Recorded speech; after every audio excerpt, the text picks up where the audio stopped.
आचवन वह आचवन ऐसे कठिन लागत है। आचवन माने कुछ समझ में नहीं आवत कि काव काहे चाहत है वह, लेकिन यह है बहुत मज़ेदार शब्द और का इस्तेमाल बहुत सुंदर किन गोसाई जी।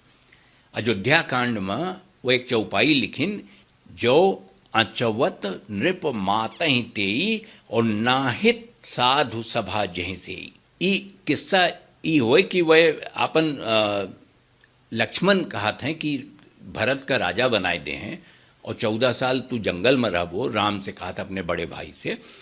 तो जब लौट के अबो तब तक राजा और राजपद और राजमद ई कुल यस चीज हो जोन केहू का छोड़त नाए, केहू पर लाग जात और मने एकदम सत्ता में पगलाई जात। तो राजपद और राजमद बहुत खराब चीज़ है और ये भरत के साथे ये हो सकत है, अगर हो जाए तो का हुई। तो वो पर राम लक्ष्मण का जवाब देते कि जे साधु और जो समाज है ओकरे संगत में नाय रहत, ओकर बात नाय सुनत, ओकरे साथे चर्चा नाय करत, तो ओकरे लिए तो खतरा है। लेकिन जे वो है कि जेका राजपद जैसे हाथ में आचमन दे दिन जाए, आचमन समझ लो कि दाहिने हाथ में पानी लेके इससे पिए को का आचमन कहते हैं पूजा पाठ में।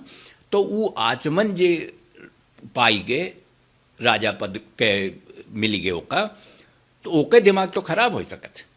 लेकिन भरत के साथे ये बिल्कुल न हुई, ये हो नहीं सकत। कहे कि भरत के संगति और साधु संगति और समाज जोन उनसे उनके साथे जैसे उनके बातचीत है वो बिल्कुल अलग है।